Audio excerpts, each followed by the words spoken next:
so autism teaching and learning, most of everything within that module I was able to connect as a new entrance teacher. And I felt that it all came in quite naturally within that early childhood, and I was like, well, it was so easy for me to adapt the environment to support 5-year-olds that had similar needs. I felt like the fears, they needed the structure, they needed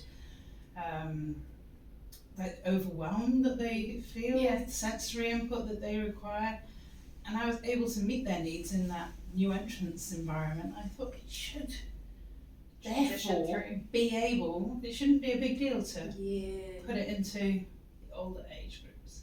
Do you think, like, not necessarily this being right, but do you think at the new entrance level there is more of an emphasis on the social development and the child's development in a holistic sense, more so than academic, and the higher up the students go, the more concerned, that's not quite the right word, but the more kind of focused teachers are on, well, I've, you know, these kids need to be at this point, or they have to do this, or they have to be there, so I can't possibly take 5 minutes to have everyone regulated before we start that, because I'm just really focused on getting this academic work done.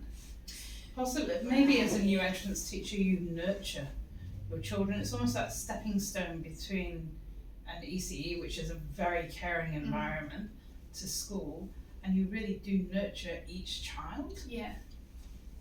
It probably helps that your numbers are a little bit lower. It's going to help to meet more needs.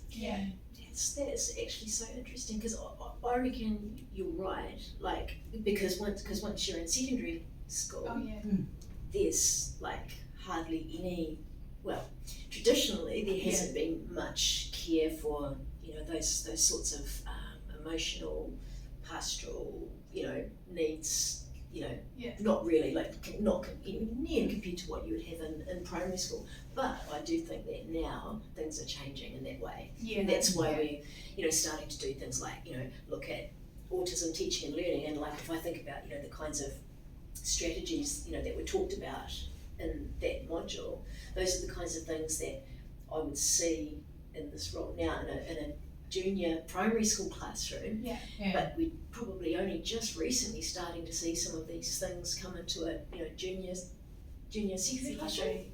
Do you know what I mean? And I think that's because maybe we're becoming far more aware of the kinds of, you know, of neurodiversity and, you know, and I guess a lot of the mental health needs and emotional, you know, regulation needs and things like that.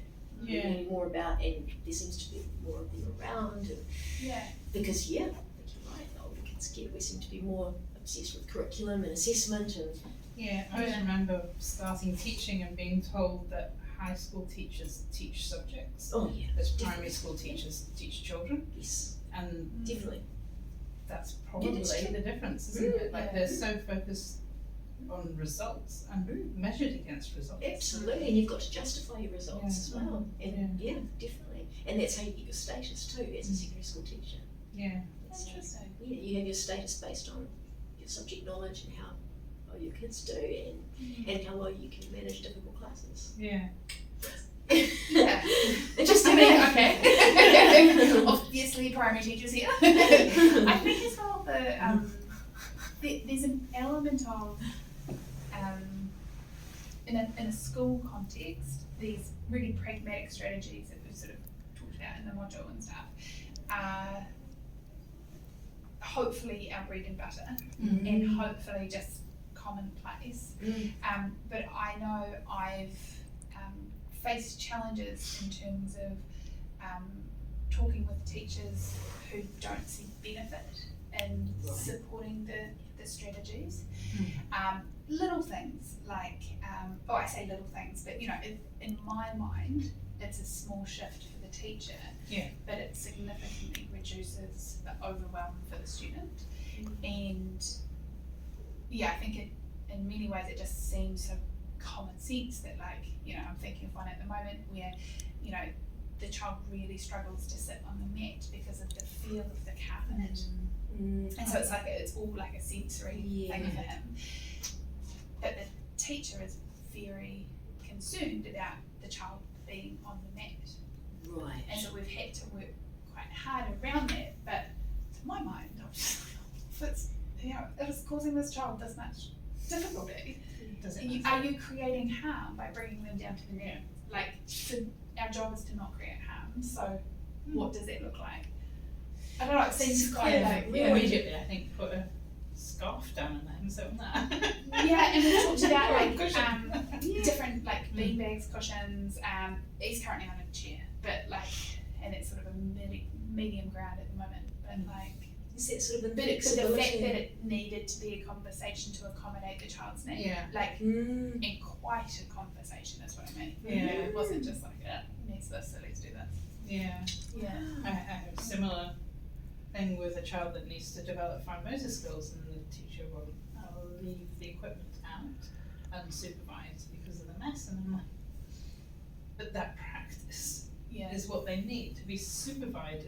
Only to use the equipment they'll supervise is limiting that child's ability to use it. So to me, it's not a hurdle, but to that teacher, it's a huge hurdle. So then possibly part of that is, in this module, like these strategies and like the learning and behaviour element may seem straightforward to us, but it's in disseminating that information to the teachers that our learning needs to come.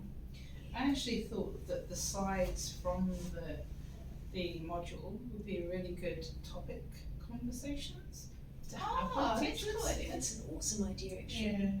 Just to scaffold that. And to work through just one way of just an idea. using it. I thought, cool. Yeah, no, awesome. All right.